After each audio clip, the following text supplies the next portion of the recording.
तो हम web development की शुरुआत करने वाले हैं HTML के साथ और स्पेसिफिकली बात करूं तो HTML5 के साथ। अब HTML क्या है? अगर हमें कोडिंग की शुरुआत करनी है, हमें कोडिंग सीखनी है, प्रोग्रामिंग सीखनी है, तो HTML कोडिंग की दुनिया में वन ऑफ द ईजिएस्ट चीज़ है जिसके साथ हम कोडिंग सीखना शुरू कर सकते हैं। इनफैक्ट कुछ स्कूलों में तो HTML 7th-8th क्लास के अंदर सिखाई जाती है। तो इतना ईजी लेवल से हम स्टार्ट करेंगे अपने वेब डेवलपमेंट की जर्नी को। बात करते हैं HTML की फुल फॉर्म है हाइपर टेक्स्ट मार्कअप लैंग्वेज। यानी ये एक ऐसी लैंग्वेज है जो मार्कअप लैंग्वेज की तरह काउंट होती है। मार्कअप लैंग्वेज यानी HTML बताता है कि एक वेबसाइट के ऊपर जितनी भी चीज़ें लिखी हुई हैं उनका क्या स्ट्रक्चर है और उनकी क्या फॉर्मेटिंग है। मतलब अगर मैं किसी वेबसाइट को देख रही हूँ तो उसके अंदर पैराग्राफ आएगा या फिर एक बटन आएगा या फिर एक हेडिंग आएगी या फिर एक टाइटल आएगा या वहाँ पर मुझे एक इमेज यानी पिक्चर दिखाई देनी चाहिए। ये सारी की सारी चीज़ें HTML हमारे लिए हमें बनाकर देता है, एक ब्राउज़र को समझाता है कि एक वेबसाइट पर चीज़ें दिखनी कैसी चाहिए, उनकी फॉर्मेटिंग कैसी होनी चाहिए। एक चीज हमें ध्यान रखनी है, यहां हम स्टाइल की बात नहीं कर रहे, कलर की बात नहीं कर रहे, फॉन्ट की बात नहीं कर रहे, यहां हम बात कर रहे हैं कि एक्चुअली एक वेब पेज के ऊपर हमें क्या दिखेगा एंड किस फॉर्मेटिंग के अंदर दिखेगा। अब यूजुअली HTML को कोडिंग के अंदर एक हार्डकोर प्रोग्रामिंग लैंग्वेज की तरह नहीं ट्रीट किया जाता क्योंकि HTML के अंदर ज्यादा कॉम्प्लेक्स चीजें नहीं होती। HTML काफी सिंपल है एंड इनफैक्ट अगर आप एक बच्चे को भी सिखाएंगे तो उसे भी बहुत जल्दी प्रोग्रामिंग जो है वो समझ आने लग जाएगी अगर वो HTML के साथ स्टार्ट करते हैं। सबसे पहले बात करते हैं कि HTML एग्जैक्टली क्या करता है। अगर मैं एक नॉर्मल टेक्स्ट की बात करूं, मतलब मैंने एक सिंपल सा कोई भी सेंटेंस लिखा हुआ है, कोई भी पैराग्राफ लिखा हुआ है, तो वो कुछ ऐसा दिख सकता है। इस तरीके से मैंने एक नॉर्मल टेक्स्ट में काफ़ी सारी चीज़ें लिखी हुई हैं। अब अगर इसी टेक्स्ट के ऊपर मुझे फॉर्मेटिंग लगानी है, फॉर्मेटिंग लगाने का मतलब कि कुछ चीज़ों में मैं बुलेट पॉइंट ऐड करना चाहूँगी, कुछ चीज़ों को, कुछ वर्ड्स को मैं बोल्ड में लिखना चाहूँगी, कुछ वर्ड्स को मैं इटैलिक में लिखना चाहूँगी, कुछ वर्ड्स को मैं अंडरलाइन करके दिखाना चाहूँगी। ये जो लाइन है इसके बाद मैं अगले जो बुलेट पॉइंट्स हैं उनको नेक्स्ट लाइन में स्टार्ट करना चाहूँगी। इसको हम कहते हैं फॉर्मेटिंग, कि सारे टेक्स्ट को एक के बाद एक के बाद एक के बाद एक के बाद सारी इंफॉर्मेशन ना लिखने की बजाय हम एक फॉर्मेटेड और एक बेटर फॉर्म में अपने टेक्स्ट को या अपने डेटा को जब प्रेजेंट करते हैं।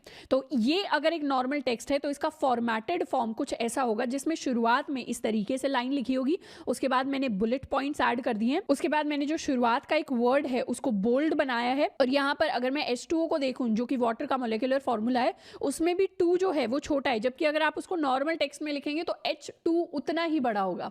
तो इस तरीके से कौन सी चीज किस तरीके से प्रेजेंट होनी है वो हमें HTML बनाकर देता है। तो एक नॉर्मल प्लेन टेक्स्ट को हम फॉर्मेटेड टेक्स्ट में कन्वर्ट करने के लिए अपने HTML को यूज करते हैं। तो एक तरीके से हम ये समझ सकते हैं कि HTML हमारे ब्राउजर को, यानी क्रोम हो गया, सफारी हो गया, एज हो गया, इन सबको रूल्स बताता है कि अपना जो प्लेन टेक्स्ट है उसको प्रेजेंट कैसे करना है। अब एक बार बात करते हैं एक नॉर्मल गूगल सर्च वाले पेज की। इस पेज पर अगर मैं राइट क्लिक करूं तो मेरे पास काफी सारे ऑप्शंस आते हैं। ये सारे ऑप्शंस मेरे पास मैक के अंदर आ रहे हैं, बट अगर आप विंडोज भी यूज कर रहे हैं, लिनक्स भी यूज कर रहे हैं, तो उसमें भी अगर आप क्रोम के ऊपर हैं तो वहां आपको एक पेज सोर्स का ऑप्शन मिलेगा और एक इंस्पेक्ट का ऑप्शन मिलेगा। सबसे पहले मैं क्लिक करने वाली हूँ पेज सोर्स के ऊपर, तो मुझे क्या पता चलेगा, मुझे यहाँ पर इस पेज का सारा कोड जो है वो मेरे लिए लिख कर आ जाएगा। एंड इसको अगर मैं नोटिस करूँ तो यहाँ पर शुरुआत होती है डॉक टाइप HTML के साथ, यानी ये जो पूरी की पूरी चीज है ये एक HTML की फाइल है, HTML का कोड है जो बताता है कि डेटा को किस तरीके से प्रेजेंट करना है, कि बटन कहां पर आने वाला है, गूगल जो है उसका फॉन्ट क्या होने वाला है, फोटो किस तरीके से होने वाली है। तो ये सारी की सारी चीजें एक ब्राउजर को बताई जाती हैं और HTML फिर इससे सारा का सारा इंफॉर्मेशन निकालता है फॉर्मेटिंग के लिए। यहीं पर अगर वापस अपने गूगल पेज पर आकर मैं राइट क्लिक करके इंस्पेक्ट पर क्लिक करती हूँ तो मेरे लिए कुछ ऐसी सी विंडो खुलती है। अब यहाँ पर ये जो एरो है इसके ऊपर क्लिक करने के बाद मैं स्क्रॉल करने वाली हूँ अपने पेज के ऊपर, तो यहाँ पर मुझे पता चलेगा कि काफ़ी सारे बॉक्सेस बन रहे हैं। गूगल है, ये एक सिंगल बॉक्स के अंदर आ गया, सर्च जो है ये भी एक सिंगल बॉक्स के अंदर आ गया, अगर मैं इस छोटे सर्च की बात करूँ ये भी एक बॉक्स के अंदर आ गया, इन आइकन्स की बात करूँ तो ये भी एक रेक्टेंगुलर बॉक्स के अंदर सारी चीज़ें मुझे दिखाई दे रही हैं। इन रेक्टेंगुलर बॉक्सेस के अंदर चीज़ें क्यों दिखाई देती हैं उसके बारे में अभी हम डिटेल में पढ़ने वाले हैं जब हम HTML एलिमेंट्स के बारे में बात करेंगे, बट ये एक्चुअली छोटे छोटे एलिमेंट्स हैं जिनसे मिलकर एक पूरा का पूरा हमारा वेब पेज बनता है। एंड यहाँ पर एलिमेंट्स के अंदर सारा का सारा मेरे इस पूरे पेज का HTML का कोड है जो बताता है कि HTML की वजह से ये पेज मुझे किस तरीके से, किस फॉर्मेटिंग में दिखाई देने वाला है। अब बात करते हैं कि किसी भी वेबसाइट के ऊपर अगर मुझे कुछ इन्फॉर्मेशन डिस्प्ले करनी है तो उसको कैसे डिस्प्ले करते हैं। HTML के अंदर एलिमेंट्स नाम की चीज़ें होती हैं, यानी मुझे अगर बताना है कि मेरे वेबसाइट के ऊपर एक पैराग्राफ आएगा या फिर एक इमेज आएगी या फिर मेरे पास कोई हेडिंग आने वाली है, तो उसके लिए हम HTML एलिमेंट्स को क्रिएट करते हैं। HTML एलिमेंट्स वो स्टैंडर्ड एलिमेंट्स होते हैं जो हमारा ब्राउजर पहचानता है। मतलब मेरे ब्राउजर को, क्रोम को पता है कि पैराग्राफ क्या होने वाला है HTML के अंदर, हेडिंग क्या होने वाली है, या फिर अगर मैं इमेज क्रिएट करने की कोशिश कर रही हूं तो वो क्या होने वाली है HTML के अंदर। तो यूजुअली इन एलिमेंट्स को दिखाने के लिए हम यूज करते हैं HTML टैग्स का। जैसे अगर मैं पैराग्राफ की बात करूं तो पैराग्राफ को HTML के अंदर लिखने के लिए मैं कुछ इस तरीके से P लिखती हूं एंड एंडिंग में इस तरीके से स्लैश के साथ P लिखती हूँ, और ये जो है ये एंगुलर ब्रैकेट्स के अंदर आता है। मतलब लेस देन और ग्रेटर देन वाला जो साइन है उसको हम एंगुलर ब्रैकेट कहते हैं। उसके अंदर अगर मैं P लिख दूँ और यहाँ पर ये मेरा स्टार्ट हो जाएगा, ये मेरा एंड हो जाएगा। अब इन टैग्स के अंदर मैं जो भी चीज़ लिखती हूँ, मान लेते हैं मैंने लिखा ABCD, ये जो ABCD है ये पैराग्राफ की तरह मेरी वेबसाइट के ऊपर डिस्प्ले होने वाला है। ऐसे ही अगर मुझे हेडिंग दिखानी है अपनी वेबसाइट के ऊपर तो मैं इसके लिए टैग लिख सकती हूँ। मान लेते हैं मुझे H1 लेवल की हेडिंग दिखानी है। हेडिंग के अंदर भी लेवल्स होते हैं, 6 डिफरेंट लेवल्स। अगर मुझे H1 लेवल की हेडिंग दिखानी है तो मैं इस तरीके से लिखूंगी H1, और अंदर मैं जो भी हेडिंग लिखने वाली हूं वो एक बड़ी सी हेडिंग की तरह मेरी वेबसाइट के ऊपर दिखाई देने लग जाएगा। तो इस तरीके से डिफरेंट एलिमेंट्स को अगर मुझे क्रिएट करना है तो उनके लिए मुझे डिफरेंट HTML टैग्स को यूज करना पड़ता है, और इन टैग्स का काम होता है मेरी वेबसाइट के स्ट्रक्चर को डिजाइन करना। तो यहां से हमें बेसिक चीज ये याद रखनी है कि अगर मुझे अपनी वेबसाइट के ऊपर, अपने वेब पेज के ऊपर कुछ डिस्प्ले कराना होता है तो उसके लिए हमें चाहिए एलिमेंट्स, एंड डिफरेंट एलिमेंट्स को HTML में क्रिएट करने के लिए हम यूज करते हैं अपने HTML टैग्स का। तो अब डिटेल में बात कर लेते हैं कि HTML टैग्स होते क्या हैं। एक HTML टैग को हम कंटेनर की तरह समझ सकते हैं। मतलब कोई भी कंटेंट, कोई भी चीज, कोई भी टेक्स्ट अगर मुझे डिस्प्ले कराना है एक वेबसाइट के ऊपर तो उसको कंटेन करने के लिए मेरे पास एक कंटेनर होना चाहिए, और इसी कंटेनर को हम टैग कह देते हैं। जैसे अगर एक सिंपल से पैराग्राफ टैग का एग्जाम्पल लूं, पैराग्राफ टैग को हम कुछ इस तरीके से लिखते हैं जिसमें शुरुआत वाला जो होता है इसे हम कहते हैं ओपनिंग टैग, एंड जो लास्ट में लिखा होता है इसको हम कहते हैं क्लोजिंग टैग। तो यहाँ पर एंगुलर ब्रैकेट्स के अंदर अगर P लिखा है, P का मतलब पैराग्राफ होता है HTML के अंदर, एंड दोबारा से क्लोजिंग टैग के अंदर एंगुलर ब्रैकेट्स हैं, बट यहाँ पर एक स्लैश आ जाता है। स्लैश दिखाता है कि ये टैग यहाँ पर खत्म हो रहा है, और इन टैग्स के बीच में जो भी चीज आती है इसे हम कहते हैं अपना कंटेंट। यानी ये जो पूरा का पूरा अंदर का मटेरियल है, अंदर का कंटेंट है, ये एक पैराग्राफ की फॉर्म में अब मेरी वेबसाइट के ऊपर डिस्प्ले होने वाला है। एंड इस opening tag, content and closing tag का जो कॉम्बिनेशन होता है उसको हम एक HTML एलिमेंट कह देते हैं। तो बहुत सिंपल सी हायरार्की है कि HTML टैग्स होते हैं, एक मेरा ओपनिंग टैग होता है, एक मेरा क्लोजिंग टैग होता है, उसके बीच में हमारा HTML का कंटेंट आता है, और टैग्स को और कंटेंट को जब हम मिला देते हैं तो उसे हम एक HTML एलिमेंट कह देते हैं। अब जैसे ही मैं ये चीज लिखूंगी अपने वेब ब्राउजर के ऊपर, अपने HTML डॉक्यूमेंट के अंदर, वैसे ही मेरे पूरा एक वेब पेज क्रिएट हो जाएगा जिसके अंदर एक पैराग्राफ की फॉर्म में दिस इज अ पैराग्राफ वाली लाइन डिस्प्ले होने लग जाएगी। इसी तरीके से मान लेते हैं कि मुझे कोई हेडिंग दिखानी है अपने वेब पेज के ऊपर, तो हेडिंग दिखाने के लिए मैं H1 टाइप की अगर हेडिंग दिखाना चाहती हूँ तो H1 का मैं ओपनिंग टैग लिखूंगी और H1 का मैं क्लोजिंग टैग लिखूंगी, और इस टैग के अंदर जो भी मटेरियल आएगा, मान लेते हैं मैं लिखती हूँ हेडिंग लार्ज, तो ये जो भी मैंने अंदर लिखा है ये सारा का सारा हेडिंग की फॉर्म में मेरे वेब पेज के ऊपर डिस्प्ले हो जाएगा। मुझे अगर किसी वर्ड को बोल्ड दिखाना है, थोड़ा सा हाईलाइट करके दिखाना है, तो बोल्ड के लिए हम HTML में यूज करते हैं B टैग। तो ये मेरा ओपनिंग B टैग हो जाएगा, ये मेरा क्लोजिंग बोल्ड टैग हो जाएगा, और इसके अंदर जो भी मैं लिखूंगी, मान लेते हैं मैंने लिखा बोल्ड वर्ड, तो ये जब डिस्प्ले होगा मेरे वेबसाइट के ऊपर तो ये बोल्ड की फॉर्म में डिस्प्ले होगा। इसी तरीके से अगर मुझे किसी वर्ड को अंडरलाइन करना है तो उसको मैं अंडरलाइन टैग में दिखा सकती हूँ। मुझे किसी वर्ड को अगर इटैलिक में डिस्प्ले करना है तो उसे मैं इटैलिक्स के टैग में डाल सकती हूँ। तो HTML के अंदर बहुत सारे मल्टीपल टैग्स होते हैं। इन टैग्स को मुझे अभी याद करने की जरूरत नहीं है, ये इतने सिंपल टैग्स हैं, इतने इंट्यूटिव टैग्स हैं, और इनको हम इतनी बार यूज करने वाले हैं कि ऑटोमेटिकली हमें याद हो जाएंगे। बस सिंपल सा हमें समझना है कि एक HTML टैग का पार्ट होता है ओपनिंग, क्लोजिंग, एंड उसके अंदर हमारा सारा का सारा कंटेंट आता है। अब हम शुरुआत करने वाले हैं HTML के अंदर कोडिंग की। सबसे पहले यूजुअली हम किसी भी अगर नई प्रोग्रामिंग लैंग्वेज को सीखते हैं तो उसके अंदर हम सबसे पहले एक हेलो वर्ल्ड का प्रोग्राम लिखकर देखते हैं। तो हम भी आज HTML के अंदर एक हेलो वर्ल्ड का प्रोग्राम लिखकर देखेंगे। HTML के अंदर चीजें लिखने के लिए हमें सबसे पहले एक HTML फाइल को क्रिएट करना पड़ेगा। तो जो विजुअल स्टूडियो कोड या कोई भी एडिटर जिसको आपने डाउनलोड किया है, सबसे पहले तो हम उसको ओपन करने वाले हैं। अब यहाँ पर मुझे रिसेंट में काफी सारी चीजें दिख रही हैं, हो सकता है ये आपको ना दिखाई दें क्योंकि मैं विजुअल स्टूडियो कोड को बहुत टाइम से यूज़ कर रही हूँ, तो ये मेरी रीसेंट फाइल्स है, बट आपने अगर नया नया इंस्टॉल किया है तो आपके लिए रीसेंट वाला ऑप्शन नहीं आ रहा होगा। शुरुआत हम करेंगे एक न्यू फाइल का ऑप्शन जो आ रहा होगा VS कोड के ऊपर, सबसे पहले हम क्लिक करेंगे न्यू फाइल के ऊपर। मैं स्टार्ट करने वाली हूँ एक टेक्स्ट फाइल के साथ। ये मैंने एक फाइल क्रिएट कर ली है, अभी इसका नाम अनटाइटल्ड है, मैं इसको सेव करने वाली हूँ। इस फाइल को सेव करने के लिए मैं इसका नाम देने वाली हूँ hello डॉट, या इसको मैं कह देती हूँ hello world डॉट HTML। मैंने इसको hello world डॉट HTML के नाम से सेव किया। अब ये जो डॉट HTML है इसको हम एक्सटेंशन कहते हैं। एक्सटेंशन यानी जो लास्ट में एडेड चीज़ होती है। अगर मैं एक HTML की फाइल बनाती हूँ तो मुझे हमेशा लास्ट में डॉट HTML से ख़त्म करना पड़ेगा। अगर मैं जावा की फाइल बनाती तो मुझे लास्ट में डॉट जावा से ख़त्म करना पड़ता। C++ की फाइल बनाती, ये सारी प्रोग्रामिंग लैंग्वेजेस है, तो मुझे डॉट CPP से ख़त्म करना पड़ता। आगे जाकर हम जावास्क्रिप्ट की फाइल बनाएंगे तो हम डॉट JS से फाइल को ख़त्म करेंगे। तो इस तरीके से एक फाइल के एक्सटेंशन को देखकर ही हमें पता चल जाता है कि इस फाइल के अंदर कौन सी लैंग्वेज के अंदर कोड लिखा हुआ है। अगर पाइथन की फाइल है तो उसे हम डॉट .py से ख़त्म करेंगे। यहाँ पर डॉट HTML है, यानी ये हमारी HTML की फाइल है। इसका नाम हम कुछ भी रख सकते थे, इसका नाम हम ABCD भी रख सकते थे, इसका नाम मैं अपने नाम से भी रख सकती थी, अपना कॉलेज भी रख सकते थे। यहाँ मैंने इस फाइल का नाम रखा है hello world डॉट HTML। और सबसे ऊपर VS कोड के अंदर दिख भी रहा होगा मेरा यूजर्स फोल्डर है, उसके अंदर श्रद्धा खापरा फोल्डर है, उसके अंदर मेरी ये फाइल क्रिएट हुई है। तो पूरा इस फाइल का पाथ मेरे पास आ गया है। आपके अगर विंडोज सिस्टम है तो उसके ऊपर भी पूरा पाथ आप देख सकते हैं किसी भी HTML फाइल का कि वो कहाँ जाकर क्रिएट हुई है। मैं क्या करने वाली हूँ, मैं क्रिएट करूंगी एक पैराग्राफ टैग।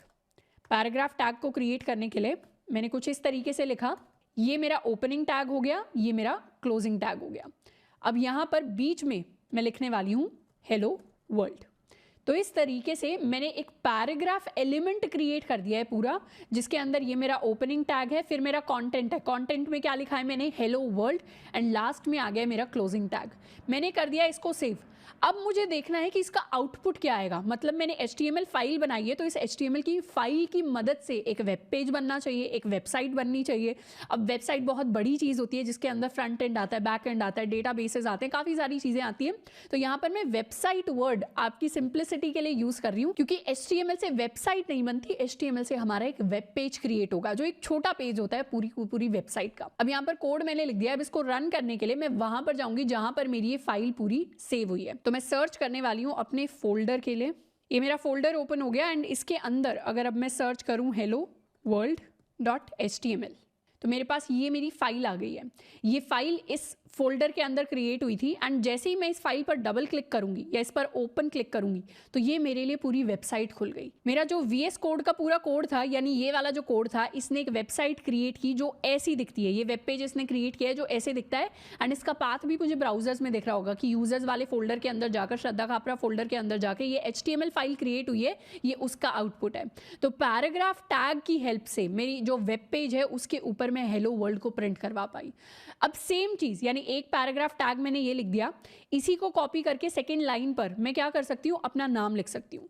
मैं यहाँ पर अगर अपना नाम लिखूँ एंड अब अगर इसको सेव करूँ, यहाँ पर तो HTML में मैंने सेव कर दिया। सेव करने के लिए मैंने कमांड S प्रेस किया है, आप Ctrl+S भी प्रेस कर सकते हैं। यहाँ पर सेव किया और जैसे ही मैं इसको रिफ्रेश करूँगी तो एक पैराग्राफ ने तो हेलो वर्ल्ड प्रिंट करवाया और अगले पैराग्राफ ने नेक्स्ट लाइन पर श्रद्धा खापरा प्रिंट करवाया। इसी सेम तरीके से मैं एक और पैराग्राफ एलिमेंट क्रिएट कर सकती हूँ जिसके अंदर मैं प्रिंट करवाने वाली हूँ अपना कॉलेज। अब यहाँ पर मैं इसको सेव करके दोबारा से रिफ्रेश करूँ तो थर्ड पैराग्राफ टैग की मदद से थर्ड लाइन में अपना कॉलेज प्रिंट हो गया। तो पैराग्राफ टैग के बारे में हम ये चीज़ सीखे कि पैराग्राफ टैग से अगर कुछ भी प्रिंट होता है तो वो सीधे का सीधा वैसे का वैसा हमारी स्क्रीन के ऊपर दिखाई देता है। उसके साथ साथ अगर हम मल्टीपल पैराग्राफ टैग्स यूज़ करते हैं तो हर एक पैराग्राफ टैग नई लाइन से स्टार्ट होता है। ऐसा नहीं है कि हेलो वर्ल्ड के बाद इसी लाइन में श्रद्धा खापरा आपका प्रिंट हो गया, श्रद्धा खापरा नेक्स्ट लाइन पर प्रिंट हुआ है, अपना कॉलेज उससे भी नेक्स्ट लाइन पर प्रिंट हुआ है। अगर मुझे इन सारी चीज़ों को सेम लाइन पर प्रिंट करना होता तो मैं अलग अलग पैराग्राफ टैग यूज नहीं करती। फिर मैं ये सारी की सारी जो इंफॉर्मेशन है इसको कट करके मैं सेम पैराग्राफ टैग के अंदर प्रिंट करवा रही होती कुछ इस तरीके से। इसको भी कर देते हैं कट एंड यहाँ पर पेस्ट एंड सिंगल अगर पैराग्राफ टैग होता तो मेरी जो इन्फॉर्मेशन है वो कुछ मुझे ऐसी दिखाई देती। तो इस तरीके से हम HTML फाइल को क्रिएट करते हैं एंड उसके अंदर बेसिक कोडिंग को करना स्टार्ट करते हैं। यहाँ पर मैं आपको छोटा सा सवाल दूंगी कि आपको क्या करना है, पैराग्राफ टैग की हेल्प से आपको अपना नाम प्रिंट करवाना है अपने ब्राउजर के ऊपर। तो एक बार पैराग्राफ टैग लिखना है, उसके अंदर अपना नाम लिखना है, फिर देखना है कि कैसे आप अपने वेब पेज पर अपना नाम डिस्प्ले करा सकते हैं। अब एक और चीज जो हमें HTML कोड के बारे में सीखना है कि ये जो सारा का सारा मेरा वेब पेज फॉर्म हुआ है, ये वेब पेज सिर्फ मेरे कंप्यूटर के अंदर रन करेगा। जैसे वेबसाइट्स तो ऑनलाइन होती हैं, अगर amazon.com खोलना है या फिर google.com खोलना है, वो आप अपने कंप्यूटर से भी खोल सकते हैं, मैं अपने कंप्यूटर से भी खोल सकती हूँ। बट ये जो मैंने स्पेसिफिक HTML से वेब पेज क्रिएट किया है, इसको सिर्फ मेरे कंप्यूटर के अंदर खोला जा सकता है क्योंकि इसकी HTML फाइल अभी सिर्फ मेरे कंप्यूटर के अंदर प्रेजेंट है। अगर हम चीज़ों को इंटरनेट पर डालना चाहते हैं और अपने वेब पेज को इस तरीके से बनाना चाहते हैं कि कोई भी उसको एक्सेस कर पाए, कोई भी खोल पाए, तो उसके अंदर हमें डोमेन्स के बारे में सीखना पड़ेगा, होस्टिंग के बारे में सीखना पड़ेगा, जो थोड़ी सी एडवांस चीज़ें हैं जिनको हम बाद में सीख रहे होंगे। तो अभी के लिए जितने भी वेब पेजेस, वेबसाइट, सारी चीज़ें हम क्रिएट कर रहे हैं वो सारी की सारी हमारे ब्राउजर के अंदर खोलने के लिए, क्योंकि उनकी फाइल्स हमारे कंप्यूटर के अंदर है। अब अगर मैं चाहूँ तो इस पेज के ऊपर राइट क्लिक करके मैं इसे इंस्पेक्ट भी कर सकती हूँ। जैसे ही मैं इंस्पेक्ट करूँगी आपको क्या दिखाई देगा, आपको पूरा का पूरा HTML कोड दिखाई देगा। HTML कोड के अंदर यहाँ पर आपको दिख रहा होगा एक पैराग्राफ टैग है एंड उसके अंदर सारी की सारी चीज़ें वैसे ही लिखी हुई हैं जैसे हमने अपनी VS कोड की फाइल के अंदर लिखी हुई है। बट यहाँ पर आपको और डिफरेंट टैग्स दिख रहे होंगे। एक HTML अलग से टैग दिख रहा होगा, हेड नाम से टैग दिख रहा होगा, बॉडी नाम से टैग दिख रहा होगा। इन सारे टैग्स के बारे में अभी हम पढ़ने वाले हैं, तो उसको देखकर घबराना नहीं है। बट मेजर काम जो हमारा हो रहा है वो ये पैराग्राफ टैग कर रहा है जिसके अंदर काफ़ी सारी इंफॉर्मेशन हमने लिखी हुई है। अब इसके साथ साथ अगर मुझे मान लेते हैं मैंने बहुत सारे वर्ड्स लिखे, अब इन वर्ड्स में से कुछ वर्ड्स को मैं बोल्ड में दिखाना चाहती हूँ, तो उसके लिए मैं अपना बोल्ड टैग भी यूज कर सकती हूँ। बोल्ड टैग लिखने के लिए मैं टैग्स के अंदर भी टैग्स लिख सकती हूँ। जैसे इस पैराग्राफ टैग के अंदर मुझे अपना कॉलेज बोल्ड करवाना है, तो मैंने लिखा B। ये B का ओपनिंग टैग हो गया एंड इसके क्लोजिंग टैग को अब मैं अपना कॉलेज के बाद लिखने वाली हूँ। तो इस तरीके से बाहर तो मेरा पैराग्राफ टैग है एंड उसके अंदर मेरा एक बोल्ड टैग है जिसकी मदद से बोल्ड टैग के अंदर जो भी मटेरियल है यानी अपना कॉलेज है वो बोल्ड में डिस्प्ले होगा। पैराग्राफ में तो डिस्प्ले होगा बट साथ के साथ बोल्ड भी हो जाएगा। इसको एक बार करते हैं सेव एंड रिफ्रेश, तो बाकी सारा टेक्स्ट तो नॉर्मली डिस्प्ले हुआ है बट अपना कॉलेज बोल्ड में डिस्प्ले होकर आया है। तो इस तरीके से आप भी अपने टेक्स्ट के अंदर जो भी चीज़ आपको बोल्ड में डिस्प्ले करानी है, हाईलाइट करवानी है, उसको हम B टैग की हेल्प से बोल्ड में डिस्प्ले करा सकते हैं। अब सबसे पहले हम बात करने वाले हैं पैराग्राफ एलिमेंट के बारे में। पैराग्राफ एलिमेंट को क्रिएट करने के लिए HTML में हम यूज़ करते हैं P टैग का, जो रिप्रेजेंट करता है एक पैराग्राफ को। अब जब भी हम पैराग्राफ की बात करते हैं, पैराग्राफ का मतलब सिर्फ टेक्स्ट नहीं होता। पैराग्राफ का मतलब होता है वो सारा कंटेंट जिसे हमें एक साथ डिस्प्ले कराना है। तो ज़रूरी नहीं है उसके अंदर सिर्फ टेक्स्ट आए, उसके अंदर हो सकता है कि हमारा बोल्ड टेक्स्ट भी आ जाए। एक पैराग्राफ के अंदर हो सकता है हम इमेज और टेक्स्ट दोनों को साथ में डिस्प्ले कराना चाह रहे हो। तो जितना भी कॉन्टेंट हम एक साथ डिस्प्ले कराना चाहते हैं उसके लिए हम यूज करते हैं अपने पैराग्राफ टैग को। अब पैराग्राफ टैग की एक और स्पेशल चीज है कि ये स्पेस को भी क्रिएट करता है। किस तरीके से, एक बार अपनी HTML फाइल के अंदर हम जाकर देखते हैं। मैंने अपनी फाइल के अंदर पैराग्राफ टैग्स लिखे एंड इसके अंदर मैं लिखने वाली हूं this is my first paragraph. अब this is my first paragraph लिखने के बाद मैंने काफी सारी स्पेस दी एंड नेक्स्ट जो चीजें मैं लिखने वाली हूं this is my second paragraph. अब यहाँ पर मैं एक लाइन की स्पेस देकर इसको डिस्प्ले कराने वाली हूँ। इसको कर देते हैं सेव एंड जैसे ही मैंने यहाँ पर सेव किया तो ऑटोमेटिकली क्या हुआ, ये सारी की सारी इन्फॉर्मेशन मेरी सेम लाइन के ऊपर आ गई। ये ऐसा क्यों हो रहा है? अगर आप अपने VS कोड के अंदर सेव कर रहे हैं और वहां पर अगर आप नेक्स्ट लाइन पर ले जाकर सेव करने की कोशिश कर रहे हैं और सेम लाइन पर चीजें नहीं आ रही, तब भी आउटपुट आपका सेम ही आने वाला है। यानी पैराग्राफ में अगर मैं 2 पैराग्राफ्स लिखती हूँ तो सारी की सारी इन्फॉर्मेशन सेम लाइन पर आती है। मान लेते हैं यहाँ पर मैंने बहुत सारी स्पेस दी और अब मैंने इसको सेव किया, तब भी ऑटोमेटिकली वहीं पर आ रहा है। यहां से कंक्लूजन ये निकलता है कि HTML जो आप एक से ज्यादा स्पेसेस देते हैं या एक से ज्यादा नेक्स्ट लाइन पर चीजें डिस्प्ले कराना चाहते हैं, HTML उन सबको नहीं पहचानता। अगर आपने एक सिंगल पैराग्राफ टैग के अंदर चीजें लिखी हैं तो वो सारी की सारी चीजें एक साथ डिस्प्ले होंगी, यानी सिंगल लाइन में डिस्प्ले होंगी, चाहे कितनी भी बड़ी आप लाइन में चीजों को डिस्प्ले करा दें। मतलब मैं सेम चीज को बार बार अगर कॉपी पेस्ट करना चाहूं तो इसको मैं कर लेती हूं सेव एंड अब अगर इसे मैं रिफ्रेश करूं तो सारी की सारी चीज़ें एक के बाद एक के बाद एक के बाद एक डिस्प्ले होंगी। बट मुझे अगर थोड़ी सी स्पेस चाहिए इन चीज़ों के डिस्प्ले होने में, तो मुझे एक नया पैराग्राफ टैग क्रिएट करना पड़ेगा। जैसे यहाँ से अगर मैं आधी इन्फॉर्मेशन को हटा दूँ एंड उसके बाद अगर मैं एक पैराग्राफ टैग लिखूँ तो उसके अंदर मैं ये सारी इन्फॉर्मेशन डिस्प्ले करा सकती हूँ और अब चीज़ें दो डिफरेंट लाइन पर होंगी। तो यूजुअली ये अगर एक सेट ऑफ इन्फॉर्मेशन है और ये अगर मेरा दूसरा सेट ऑफ इन्फॉर्मेशन है और दोनों को अगर मुझे अलग अलग पैराग्राफ्स में डिस्प्ले कराना है तो मुझे दो पैराग्राफ टैग्स का यूज़ करना पड़ेगा।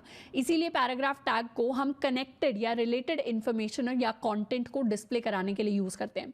तो ये जो मेरा फर्स्ट पैराग्राफ है इसके अंदर रिलेटेड इन्फॉर्मेशन है, जो मेरा सेकंड पैराग्राफ है इसके अंदर भी रिलेटेड इन्फॉर्मेशन है। अगर आप चाहेंगे कि नहीं सिंगल पैराग्राफ टैग के अंदर मैं तो यहाँ पर इस तरीके से नेक्स्ट लाइन में चीज़ें लिख दूंगा और ये नेक्स्ट लाइन में ही डिस्प्ले होंगे HTML के अंदर जब मेरा वेब पेज क्रिएट होगा, तो ऐसा नहीं होने वाला। आप चाहे यहाँ पर कितनी भी एक्स्ट्रा स्पेसेस या एक्स्ट्रा लाइन दे दें, HTML उन सबको इग्नोर करता है। HTML सिर्फ टैग्स को पहचानता है। अगर पैराग्राफ टैग के अंदर चीज़ें लिखी हुई हैं तो एक्स्ट्रा स्पेस या एक्स्ट्रा लाइन HTML आपको ऐड नहीं करने देगा। सारी चीज़ों को वो इकट्ठा करके एक साथ प्रेजेंट करेगा। इसीलिए मल्टीपल चीज़ों को दिखाने के लिए, मल्टीपल रिलेटेड कंटेंट को दिखाने के लिए हमें मल्टीपल टैग्स को यूज़ करना पड़ता है। तो इसको एक बार कर लेते हैं सेव। अब यहाँ पर भी ये जो लास्ट पैराग्राफ है इसको अगर मुझे बोल्ड में दिखाना है तो यहाँ पर मैं बोल्ड टैग का यूज़ कर सकती हूँ और अपने लास्ट पैराग्राफ को, लास्ट लाइन को, इस पूरी लाइन को मैंने कट किया एंड बोल्ड टैग के अंदर पेस्ट कर दिया। तो अब यहाँ पर ये मेरा नॉर्मल एक पैराग्राफ है, ये मेरा नॉर्मल एक पैराग्राफ है एंड सेकंड पैराग्राफ के अंदर मैंने बोल्ड के अंदर पूरी की पूरी लाइन को लिख दिया है।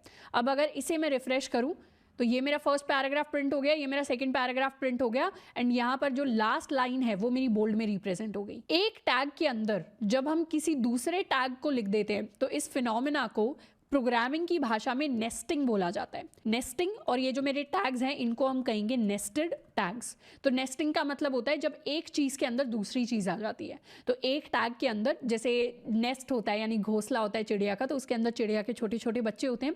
उसी तरीके से हम इमेजिन कर सकते हैं कि एक बड़ा सा टैग है पैराग्राफ वाला, उसके अंदर मैंने एक और टैग ऐड कर दिया, यानी उसके अंदर मैंने कोई छोटा बोल्ड वाला टैग ऐड कर दिया, इमेज का टैग ऐड कर दिया या कोई और टैग ऐड कर दिया, तो वो मेरा नेस्टिंग का फिनोमेना बन जाएगा। तो इन्हें हम अपने नेस्टेड टैग्स कहेंगे। नेक्स्ट एलिमेंट जिसके बारे में हम HTML के अंदर सीखने वाले हैं ये हमारे हेडिंग एलिमेंट्स। यानी अगर मुझे अपने पेज के ऊपर डिफरेंट हेडिंग्स क्रिएट करनी होती हैं तो उसके लिए ऑलरेडी टैग्स हमारे पास होते हैं। हमारे पास 6 डिफरेंट हेडिंग टैग्स होते हैं HTML के अंदर।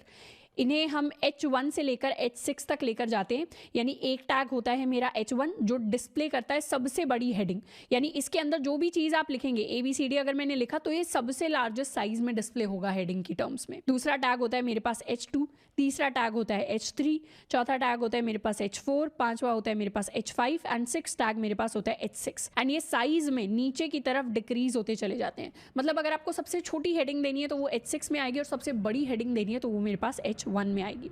तो ये 6 different levels of section headings को रिप्रेजेंट करते हैं। इसका एक एग्जांपल हम कैसे देख सकते हैं कि हेडिंग किस तरीके से रिप्रेजेंट होती है। अगर मैं अपने ब्राउजर के ऊपर जाऊं और मान लेते हैं मैंने एक पेज खोला एवेंजर्स विकिपीडिया के नाम से, मैंने इस पेज को खोला।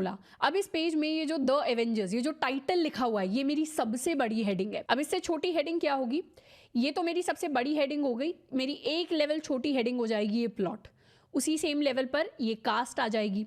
तो H1 हेडिंग के अंदर अगर मुझे लिखना है तो मैं अपने मेन टाइटल को लिखूंगी। उसके बाद नेक्स्ट जो सबसे बड़ी हेडिंग है यानी ये जो प्लॉट हो गया या फिर ये जो कास्ट हो गया, इसको मैं H2 के अंदर लिखूंगी। अब H2 के अंदर भी अगर मुझे और कोई सब हेडिंग देनी है तो उसे मैं H3 में लिखूंगी। एंड इस तरीके से डिफरेंट लेवल्स ऑफ हेडिंग को हम क्रिएट करते हैं। जैसे अगर मैं अपनी HTML फाइल की बात करूं तो यहाँ मैं लिख सकती हूँ H1, ये मेरा ओपनिंग टैग हो गया, ये मेरा क्लोजिंग टैग हो गया। अब इसके अंदर मैं अपनी मेन हेडिंग को लिख सकती हूँ।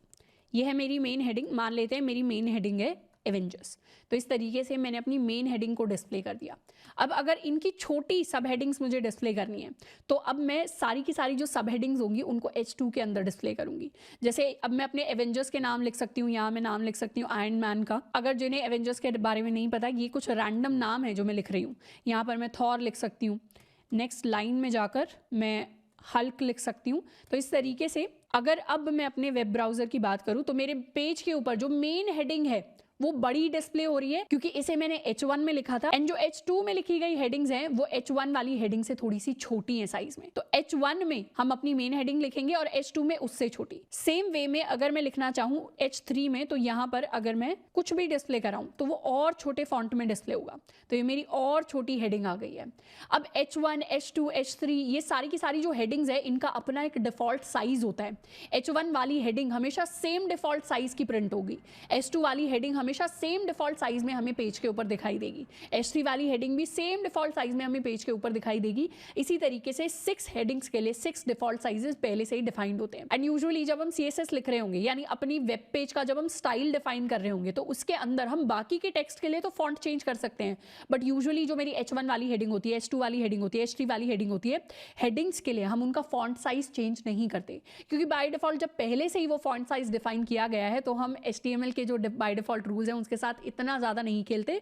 तो मैक्सिमम केसेस में हम हेडिंग्स का डिफॉल्ट साइज चेंज नहीं कर रहे होंगे, जो उनका डिफॉल्ट साइज है हम उसे वैसा ही रखते हैं। एंड अगर हमें अच्छे से अपने HTML प्रोग्राम को लिखना है तो HTML कोड के अंदर, फाइल के अंदर यूजुअली हमारे पास एक ही H1 टैग होता है। ऐसा नहीं है कि मल्टीपल H1 टैग्स को हम डिस्प्ले कराएंगे। तो H1 टैग एक ही होता है। अपने H2 टैग्स को हम मल्टीपल रख सकते हैं डिपेंडिंग अपॉन हम कौन से लेवल की बात कर रहे हैं अपने पेज के ऊपर। अब अगर मैं चाहूं तो यहाँ पर हेडिंग टैग्स मैंने लिखे हुए हैं, इनके साथ मैं अपने पैराग्राफ टैग को मिक्स कर सकती हूँ। This is a paragraph. इस तरीके से मैं एक पैराग्राफ टैग को हर एक हेडिंग के बाद लिख सकती हूँ। इसको कर लेते हैं सेव एंड इसको करते हैं रिफ्रेश। तो यहाँ पर ये मेरी मेन हेडिंग आ गई, ये आई है मेरे पास H1 की हेल्प से।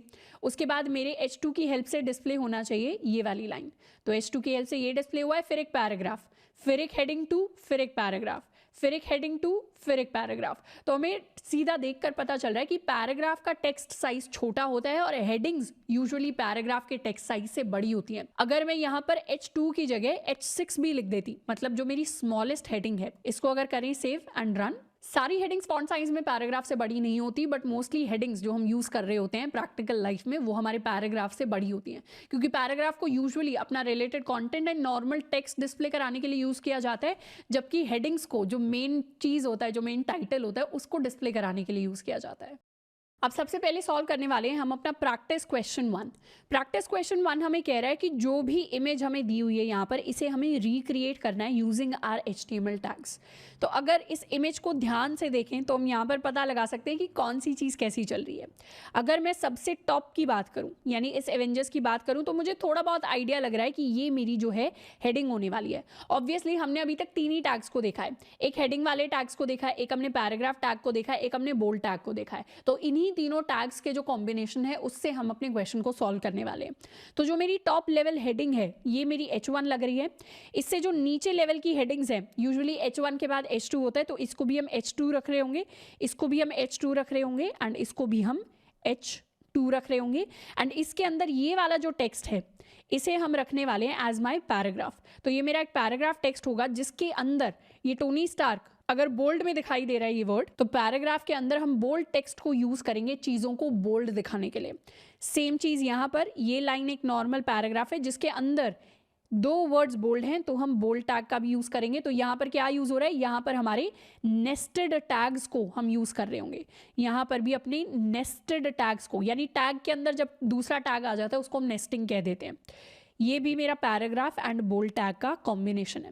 तो इस तरीके से मैंने पहचान लिया कि कौन कौन सी इन्फॉर्मेशन को कौन कौन से टैग की हेल्प से मुझे डिस्प्ले कराना है। अगर मैं HTML में ना लिखकर नॉर्मली यहाँ पर पेन पेंसिल से लिखना चाहूँ तो मैं क्या लिख सकती हूँ, मैं लिख सकती हूँ, मेरा कोड कुछ ऐसे में होने वाला है। सबसे पहले तो मैं H1 टैग लिखूंगी, उसके बाद मैं लिखूंगी अपने एवेंजर्स को, यहाँ पर मेरा H1 टैग क्लोज हो जाएगा। उसके बाद मैं क्या लिखूंगी, अपना H2 टैग लिखूंगी। H2 टैग के अंदर मैं आयरन मैन लिखने वाली हूँ, यहाँ पर मेरा H2 टैग क्लोज हो जाएगा। थर्ड में मैं लिखने वाली हूँ एक पैराग्राफ टैग। पैराग्राफ टैग के अंदर लिखूंगी also goes by the name, मतलब ये सारी जो इन्फॉर्मेशन है also goes by the name, ये सारी की सारी मैंने यहाँ पर लिखी अपने पैराग्राफ टैग के अंदर। एंड ये टोनी स्टार्क क्योंकि बोल्ड में है तो इसके लिए एक और टैग मैं लिखूंगी, इसे मैं येलो से हाईलाइट कर देती हूँ। यहाँ पर मैं लिखूंगी B एंड यहाँ पर लिखने वाली हूँ टोनी स्टार्क, और ये मेरा क्लोज हो जाएगा बोल्ड टैग। एंड यहाँ पर क्लोज हो जाएगा मेरे पास मेरा पैराग्राफ टैग।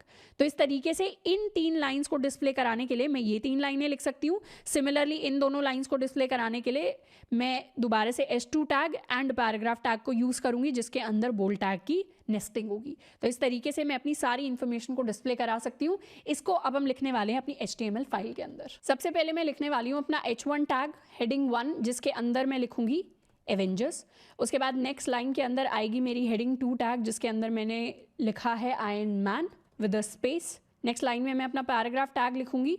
यहाँ पर लिखने वाली हूँ also goes by the name. यहाँ पर मेरा बोल्ड टैग आ जाएगा, जिसके अंदर लिखूंगी टोनी स्टार्क। इसके बाद दोबारा से नेक्स्ट लाइन के ऊपर H2 टैग आ जाएगा, जिसके अंदर लिखा होगा captain America. And next line के ऊपर दोबारा से पैराग्राफ टैग के अंदर also goes by the name. दोबारा से मेरा बोल्ड टैग आ जाएगा स्टीव रॉजर्स। नेक्स्ट लाइन के अंदर दोबारा से H2 टैग के अंदर मैं लिखने वाली हूँ हल्क।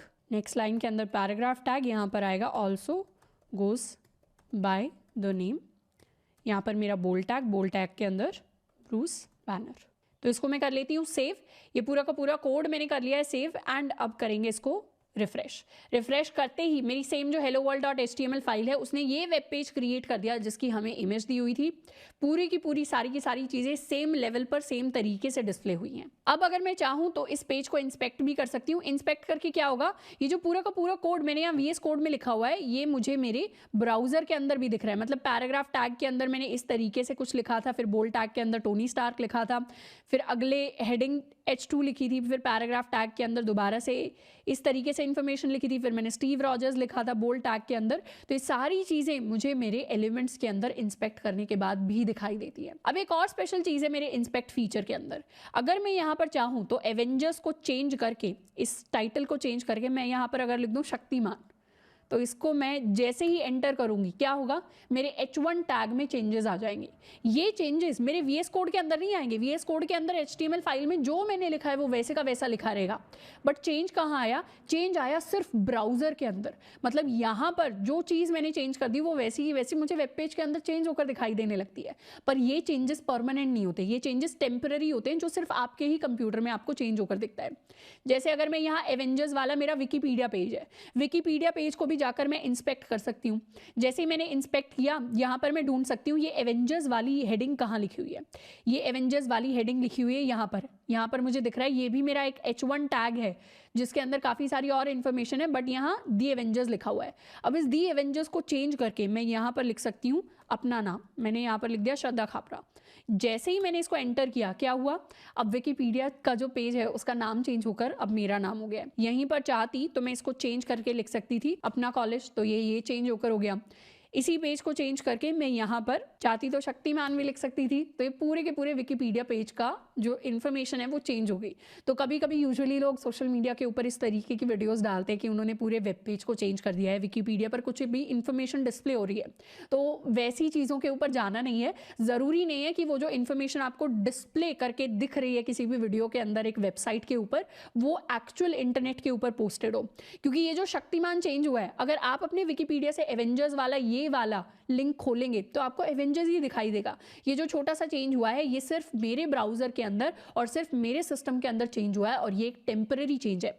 अगर मैं अपने जो पेज है इसे रिफ्रेश करूंगी तो दोबारा से ओरिजिनल जो इन्फॉर्मेशन है जो इंटरनेट के ऊपर पोस्टेड है वो दिखने लग जाएगी। तो इस तरीके से इंस्पेक्ट फीचर की हेल्प से हमने एक नॉर्मल वेब पेज क्रिएट किया है, और मुझे इसके अंदर कुछ चेंजेस करके देखने हैं।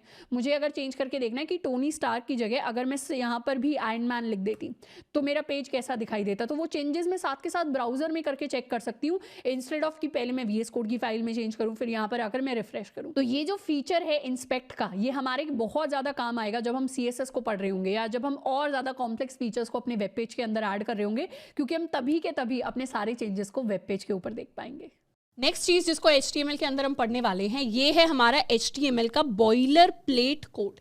HTML या किसी भी और प्रोग्रामिंग लैंग्वेज के अंदर बॉइलर प्लेट कोड कहने का मतलब होता है वो कोड जो हमेशा हम HTML का कोड लिखने से पहले अब से लिखने वाले हैं। यानी अगर हमें कोई भी फाइल बनानी है जिसके अंदर हम HTML का कोई भी कोड लिखेंगे तो उससे पहले इतना पार्ट है HTML में जिसको हमें पहले हमेशा लिखना पड़ेगा। हर एक लैंग्वेज का अपना कुछ ना कुछ थोड़ा सा बॉइलर प्लेट कोड होता है। अगर आप जावा लिखना चाहते हैं तो जावा का भी बॉइलर प्लेट होता है, C++ लिखना चाहते हैं उसका भी एक बॉइलर प्लेट होता है। तो वो एक बेसिक टेम्पलेट होता है जिसको हमें हमेशा लिखना होता है। तो इसी बेसिक टेम्पलेट या स्टैंडर्ड फॉर्मेट इसको हम कह सकते हैं, या इसको skeleton of writing HTML code हम कह सकते हैं। यानी हमारे HTML कोड का भी एक बेसिक ढांचा होता है जिसको पहले हमें प्रिपेयर करना होता है। यानी डायरेक्टली हम फाइल खोलकर सिंपल जैसे अभी तक हम टैग्स लिखते आए हैं वैसे टैग्स लिखना हमें स्टार्ट नहीं करना। जैसे शुरुआत में ही पहली लाइन में हमने पैराग्राफ टैग बना दिया या कोई और टैग बना दिया, उस तरीके से नहीं अप्रोच करना पड़ता। सारी चीज़ों को HTML में हमें सिस्टमैटिक तरीके से लिखना पड़ता है। सबसे ऊपर HTML की फाइल के सबसे ऊपर हम ये लाइन लिखते हैं। इस लाइन में हम कुछ ऐसा लिखते हैं कि एक्सक्लेमेशन डॉक टाइप HTML। इस लाइन का बेसिक मतलब होता है कि हम HTML5 को यूज कर रहे हैं। यानी पूरे के पूरे डॉक्यूमेंट को ये फाइल बता देती है कि HTML का कौन सा वर्जन यूज हो रहा है, वर्जन 5 यूज हो रहा है। जैसे हमारे पास गेम्स में वर्जन होते हैं या हम WhatsApp जैसी एप्स को अपडेट करते हैं, वैसे HTML भी अपडेट होता है। और HTML का जो अपडेटेड वर्जन है जिसको हम यूज करते हैं वो है हमारा वर्जन 5, जिसको इस लाइन के थ्रू हम रिप्रेजेंट करते हैं। उसके बाद नेक्स्ट जिस टैग को हम लिखते हैं ये होता है मेरा HTML टैग। HTML टैग पूरे के पूरे बाकी के कोड को अपने अंदर लिखवाता है।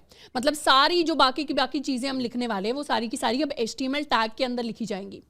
HTML टैग को एक तरीके से हम अपना रूट टैग कह सकते हैं। अब ये रूट वर्ड आता कहाँ से? रूट यानी जड़ या फिर किसी भी कोड का सबसे पहला पार्ट। तो जब भी हम HTML के कोड की बात करते हैं तो इसमें सबसे ऊपर हमने ये वाला टैग लिखा है जिसको हम HTML टैग कहेंगे। HTML टैग के अंदर हमने ये वाला टैग लिखा है जिसको हम हेड टैग कहेंगे। तो HTML के अंदर इस तरीके का एक हायरार्कियल स्ट्रक्चर बनता है। हेड टैग के अंदर मैंने ये वाला टैग लिखा है जिसको हम टाइटल टैग कहेंगे। तो इस तरीके से लेवल वाइज लेवल हम अपने टैग्स को अरेंज कर सकते हैं और इसी अरेंजमेंट को हम हायरार्कियल अरेंजमेंट कहते हैं। हायरार्कियल यानी जिसमें लेवल्स आते हैं। जैसे हमारे घर पे हमारे दादाजी होते हैं, दादाजी के नीचे पापा वाली जनरेशन आती है, पापा वाली जनरेशन के नीचे हमारी जनरेशन आती है। तो एक तरीके से क्या फॉर्म होगी? हायरार्की फॉर्म होगी जिसके अंदर आप डायग्राम बनाएंगे तो लेवल्स आते हैं। वैसे ही लेवल्स हमारे HTML टैग्स के अंदर आते हैं जो दिखाता है कौन सा टैग ऊपर आता है यानी पहले आता है या बाहर आता है और कौन सा टैग नीचे की तरफ या अंदर की तरफ आता है।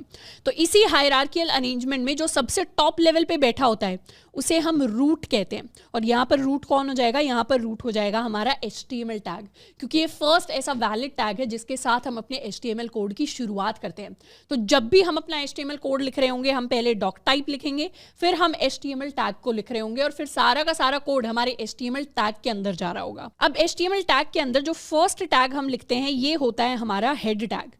इस हेड टैग को हम लिख रहे होते हैं और हेड टैग के अंदर सारी की सारी हमारी मेटा इन्फॉर्मेशन या बाकी एक्स्ट्रा इन्फॉर्मेशन जाती है। मतलब ये जितना भी पार्ट होता है मेरा, इसमें जैसे अगर मुझे CSS को लिंक करना है HTML के साथ, यानी अगर मुझे किसी भी वेबसाइट की स्टाइलिंग बतानी है तो स्टाइलिंग को हेड टैग के अंदर बताया जाएगा। अगर मुझे जावास्क्रिप्ट को लिंक करना है HTML के साथ तो उसको भी हम हेड टैग के अंदर लिंक कर रहे होंगे।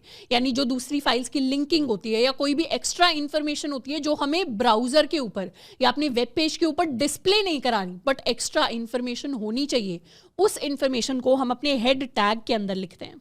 तो इस हेड टैग को एक तरीके से हम कह सकते हैं कि इसके अंदर हम अपना मेटा डेटा स्टोर करते हैं। मेटा डेटा का बेसिक मतलब होता है डेटा अबाउट डेटा, यानी जितना भी हमारा HTML कोड है उसके बारे में एक्स्ट्रा इन्फॉर्मेशन जिसको हम स्टोर करना चाहते हैं। जैसे उसकी स्टाइलिंग कहाँ से आनी है, उसकी फंक्शनैलिटी कहाँ से आनी है। और इस हेड टैग के अंदर एक टैग है जिसको हम हमेशा अपने वेब पेजेस के लिए डिफाइन करते हैं, वो होता है मेरा टाइटल टैग। टाइटल कहने का मतलब है कि ये हमारे वेब पेज का टाइटल है। टाइटल इसको आप ऐसे समझ सकते हैं कि अगर हमें किसी भी वेबसाइट का नाम गूगल पे सर्च करना है, मान लेते हैं मैंने गूगल पे सर्च किया amazon.com, तो गूगल क्या करेगा? गूगल सर्च क्वेरी को इस टाइटल के बेसिस पर सर्च करेगा। इसीलिए टाइटल का जो नाम है वो बहुत ज़्यादा रेलेवेंट होना चाहिए। मतलब अगर जो भी आप अपने पेज में डिस्प्ले कराना चाहते हैं वही नाम आपको अपने टाइटल को देना है। और ये टाइटल का नाम कभी भी डिस्प्ले नहीं होता वेबसाइट पर। मतलब अगर आपने माई फर्स्ट पेज लिख दिया तो ये टाइटल जो है ये आपके मेन वेब पेज पर वेबसाइट के ऊपर डिस्प्ले नहीं होगा, ये वेबसाइट से ऊपर की तरफ टैब के ऊपर डिस्प्ले होता है। जैसे इसका एक एग्जांपल देखते हैं। मान लेते हैं हमने वेबसाइट खोली netflix.com। अब netflix.com के ऊपर जब ऐसे इस तरीके से वेबसाइट खुलेगी तो ऊपर लिखा हुआ आ रहा है, नेटफ्लिक्स का आइकन है, Netflix India, watch TV shows online, watch movies online. तो ये जो ऊपर की तरफ डिस्प्ले होकर आ रहा है ये मेरे नेटफ्लिक्स के मेन वेब पेज का टाइटल है। तो इस तरीके से टाइटल जो है हमें दिखाता है कि वेब पेज के ऊपर एक्चुअली होने क्या वाला है, इसीलिए टाइटल का नाम बड़े सोच समझकर हमें अपने प्रोजेक्ट्स या फिर वेबसाइट्स के लिए रखना होता है। नेक्स्ट जिस चीज़ की हम बात करेंगे वो है मेरा बॉडी टैग। अब हम चाहें तो HTML को दो पार्ट्स में डिवाइड कर सकते हैं, एक होता है हमारा हेड टैग, एक होता है हमारा बॉडी टैग। हेड टैग के अंदर वो सारी चीज़ें आती हैं जो वेबसाइट के ऊपर जनरली दिखाई नहीं देती, और इन चीज़ों में हमारा मेटा डेटा स्टोर होता है, इसे हम मेटा डेटा कर लेते हैं। एंड हमारे बॉडी टैग के ऊपर वो चीज़ें दिखाई देती हैं जो एक्चुअली हमारे वेब पेज के ऊपर हमें डिस्प्ले होकर दिखाई देती हैं। जैसे अगर मुझे पैराग्राफ टैग लिखना है तो वो बॉडी टैग के अंदर आएगा, अगर मुझे हेडिंग टैग लिखना है तो वो भी बॉडी टैग के अंदर आएगा, या फिर कोई और ऐसा टैग है, जैसे मान लो आगे हम बहुत सारे टैग्स बनाना सीखेंगे, हम लिस्ट बनाना सीखेंगे, हम फॉर्म्स बनाना सीखेंगे, हम टेबल्स बनाना सीखेंगे, हम बटन्स वगैरह, इमेजेस, बहुत सारी चीज़ें सीखने वाले हैं, तो वो सारे के सारे टैग मेरे बॉडी टैग के अंदर हम लिख रहे होते हैं। तो जैसे इस पैराग्राफ टैग को हमने बॉडी टैग के अंदर लिखा है, तो एक जनरल लेआउट होता है जिसको हम हमेशा फॉलो करते हैं जब भी हम अपने HTML कोड को लिखना चाहते हैं। अब एक बार क्या करते हैं, इस HTML बॉयलर प्लेट कोड को हम अपने VS कोड के अंदर जनरेट करने वाले हैं। तो हमने एक बिल्कुल खाली फाइल बनाई हुई है classroom.html, एंड अपने VS कोड के ऊपर एक शॉर्टकट होता है इस बॉयलर प्लेट कोड को जनरेट करने का। यानी हम सिंपली क्या कर सकते हैं, हम सिंपली एक्सक्लेमेशन दबा सकते हैं। हमारा जो कीबोर्ड होता है उसके ऊपर अगर आप एक्सक्लेमेशन यानी ये वाला जो साइन होता है इसको अगर स्क्रीन पर लिखेंगे, यानी इसको अगर टाइप करेंगे, तो उसके बाद आपको कुछ ऐसे ऑप्शंस दिखाई देंगे, इनको हम एमिट्स कहते हैं। एमिट कहने का मतलब है कि ये शॉर्ट फॉर्म है। अगर आपने VS कोड के अंदर HTML फाइल है उसके अंदर एक्सक्लेमेशन लिखा तो मतलब आप VS कोड को बता रहे हैं कि मैं बॉयलर प्लेट कोड जनरेट करना चाहता हूं या चाहती हूं। और इनफैक्ट HTML आपको दिखाएगा भी कि एमिट एब्रीविएशन, कि आप इस तरीके का कुछ कोड है जिसको जनरेट करने की कोशिश कर रहे हैं। और सिंपली अब आप क्या कर सकते हैं, या तो ये जो ब्लू लाइन हाईलाइट हो रही है आप इस पर क्लिक कर सकते हैं, नहीं तो आप एंटर या फिर अपना जो हमारे मैक के ऊपर होता है रिटर्न, एंटर या रिटर्न में से कुछ भी प्रेस कर सकते हैं, नहीं तो ईजिएस्ट ऑप्शन है कि आप इस ऑप्शन ब्लू लाइन पर क्लिक कर दीजिए। तो क्लिक करने से क्या हुआ, मेरा सारा का सारा बॉयलर प्लेट कोड HTML ने, VS कोड ने ऑटोमेटिकली जनरेट कर दिया। और ये कैसे जनरेट हुआ, ये जनरेट हुआ with the help of emits. Emit क्या होते हैं, एमिट हमारी शॉर्ट फॉर्म्स होती हैं। VS कोड के अंदर प्री इंस्टॉल्ड आती हैं, या कुछ और कोड एडिटर अगर आप यूज़ कर रहे होंगे तो काफ़ी कोड एडिटर्स के ऊपर प्री इंस्टॉल्ड एमिट्स होते हैं। अगर एमिट आपके VS कोड के ऊपर काम नहीं कर रहा है, या आप कोई और कोड एडिटर यूज़ कर रहे हैं उसके ऊपर काम नहीं कर रहा, तो कोई परेशानी की बात नहीं है। आप चाहें तो ये पूरा का पूरा जो कोड है इसको टाइप भी कर सकते हैं खुद से, तो टेंशन लेने की बात नहीं है। अगर एमिट वर्क भी नहीं कर रहा तो भी आप HTML का कोड रन कर सकते हैं। अब एमिट ने ऑटोमेटिकली ये सारा का सारा कोड जनरेट कर दिया। कैसे, एक शॉर्ट फॉर्म मैंने लिखी एक्सक्लेमेशन, उससे मेरा पूरा कोड जनरेट हो गया। तो एमिट्स हमारे बहुत काम के होते हैं, एंड आगे जाके हम और भी एमिट्स के बारे में पढ़ेंगे। अभी के लिए अपने बॉयलर प्लेट कोड पे ध्यान देते हैं। सबसे पहली लाइन मुझे बताती है कि मैं HTML5 को यूज कर रही हूँ। सेकेंड लाइन के अंदर HTML में कुछ ऐसा मुझे दिखाई दे रहा है, language lang is equal to en। इस लाइन का बेसिक मतलब ये होता है, ये जो एक्स्ट्रा लाइन आई है HTML टैग के अंदर, इसका बेसिक मतलब होता है कि हम कौन सी लैंग्वेज दिखाना चाह रहे हैं अपने पेज के ऊपर। हम इंग्लिश लैंग्वेज को यूज़ करना चाह रहे हैं। अब मल्टीपल लैंग्वेजेस हैं जिसको आप HTML के अंदर यूज़ कर सकते हैं। आप चाहें तो फ्रेंच यूज़ कर सकते हैं, जर्मन, पर प्राइमरीली हम इंग्लिश को यूज़ करते हैं। उसके बाद मेरा हेड टैग है, उसके अंदर ये 2-3 एक्स्ट्रा टैग्स आपको दिख रहे होंगे जो क्या देते हैं, जो मुझे मेटा इन्फॉर्मेशन देते हैं। मेटा इन्फॉर्मेशन यानी वो इन्फॉर्मेशन जो डेटा के बारे में ही है, ऐसी इन्फॉर्मेशन जो दिखाई नहीं देती बट एक्स्ट्रा आकर स्टोर हो जाती है। तो यहाँ पर उसी तरीके की कुछ इन्फॉर्मेशन है। यहाँ पे मुझे बताया हुआ है हम कौन सा कैरेक्टर सेट यूज़ कर रहे हैं। कैरेक्टर सेट यानी इंग्लिश के कैरेक्टर सेट का यहाँ पे नाम लिखा हुआ है। एंड इस तरीके की और भी एक्स्ट्रा इन्फॉर्मेशन है स्क्रीन साइजेस के बारे में, जो बेसिकली मेरा व्यू पोर्ट होता है। बट ये एक्स्ट्रा चीज़ें हैं, इस पर ज़्यादा ध्यान हमें देने की ज़रूरत नहीं है। ये मेरा टाइटल है, उसके बाद मेरा हेड टैग खत्म हो जाता है, फिर मेरा बॉडी टैग आ जाता है। तो इस तरीके से हम अपने HTML का जो लेआउट है बेसिक उसको कर सकते हैं। एंड उसके अंदर अब बॉडी टैग के अंदर हम एक पैराग्राफ टैग लिख सकते हैं। Let's call it hello world. Hello world हमने लिख दिया पैराग्राफ टैग के अंदर, और टाइटल में हम लिखने वाले हैं my boiler plate code. Safe. अब अगर ब्राउजर में जाकर इसे रिफ्रेश करें तो इस तरीके की कुछ चीज़ें अपीयर होंगी। मतलब जो हेलो वर्ल्ड मैंने पैराग्राफ टैग के अंदर लिखा था वो मेरी स्क्रीन पर, मतलब विंडो पर, वेबसाइट के ऊपर मुझे दिखाई देगा, और माई बॉयलर प्लेट कोड, ये वो लाइन है जिसको मैंने टाइटल के अंदर लिखा था, वो मुझे ब्राउजर के ऊपर टैब पर दिखाई देती है। तो ये डिफरेंस होता है टाइटल और बॉडी टैग के कंटेंट के अंदर। अब जब भी हम अपना HTML कोड लिखेंगे ना, वैसे तो हम चाहें तो इसे इसी सिमिलर लेआउट के अंदर छोड़ सकते हैं, पर थोड़ी थोड़ी चीज़ें हैं जिनको हम कर सकते हैं जो हमारे कोड को और ज़्यादा रीडेबल बनाती है। जैसे एक चीज़ जो हम कर सकते हैं कि जैसे ही HTML टैग के अंदर कोई और टैग आ रहा है या किसी भी टैग के अंदर कोई और टैग आ रहा है, तो उसको हम एक टैब की स्पेस दे देंगे। यानी यहाँ पर मैं जाऊँगी और इसको थोड़ी सी स्पेस दे दूँगी, यानी मैंने टैब प्रेस किया अपने कीबोर्ड के ऊपर, एंड इन चारों को भी जाकर मैं थोड़ी सी टैब की स्पेस दे दूँगी, इसको भी टैब की स्पेस दे दी, एंड इस तरीके से क्या होगा, मेरा लेआउट बहुत सुंदर दिखेगा। सेव कर लेते हैं। तो इससे मुझे पता चल रहा है कि यहाँ पर अगर स्पेस है तो मतलब मेरा हेड टैग मेरे HTML टैग के अंदर आता है। मेटा और हेड के बीच में स्पेस है तो मतलब मेरा मेटा वाला टैग मेरे हेड टैग के अंदर आ रहा है। एंड इसी तरीके से पैराग्राफ और बॉडी टैग में स्पेस है तो पैराग्राफ टैग बॉडी टैग के अंदर आ रहा है। तो ये जो एक्स्ट्रा स्पेस हम सामने की तरफ देते हैं इसको कहते हैं इंडेंटेशन। मैं आपको लिख के भी बता देती हूँ, काफ़ी इंटरेस्टिंग वर्ड है। इसको कहते हैं हम इंडेंटेशन। इंडेंटेशन का बेसिक मतलब होता है प्रॉपर स्पेसिंग, और इंडेंटेशन एक अच्छे प्रोग्रामर की, एक एक्सपीरियंस प्रोफेशनल प्रोग्रामर की निशानी होती है कि वो अच्छी तरीके से स्पेस देते हैं अपने कोड के अंदर और कोड काफ़ी ज़्यादा रीडेबल बनता है। तो जैसे जैसे मैं अगर स्पेसिंग दूँ आने वाले चैप्टर्स के अंदर, हमें वैसे वैसे फॉलो करना है और उसी तरीके की हमारी अच्छी आदत बिल्ड होती चली जाएगी। एंड इनफैक्ट इंडेंटेशन सिर्फ HTML कोड के अंदर नहीं, चाहे हम जावास्क्रिप्ट पढ़ें, चाहे हम CSS पढ़ें, चाहे हम कोई और लैंग्वेज पढ़ रहे हो, सबके अंदर इंपॉर्टेंट होती है। अब HTML के अंदर अगर आपने इंडेंटेशन नहीं दी तो उससे क्या होगा, उससे HTML पर कोई फर्क नहीं पड़ेगा, कोड हमारा वैसे के वैसे रन करेगा। पर पाइथन जैसी लैंग्वेज, पाइथन एक लैंग्वेज होती है, उसके अंदर अगर इंडेंटेशन आपने खराब दे दी तो आपका कोड ही वर्क नहीं करता। तो वहां पर इंडेंटेशन बहुत ज्यादा इंपॉर्टेंट होती है। यहां पर कोड को रन कराने के मामले में बिल्कुल भी इंपॉर्टेंट नहीं होती, बट हाँ एक एक्सपीरियंस्ड और प्रोफेशनल प्रोग्रामर की निशानी होती है, तो उसको हमें फॉलो करते हुए चलना है।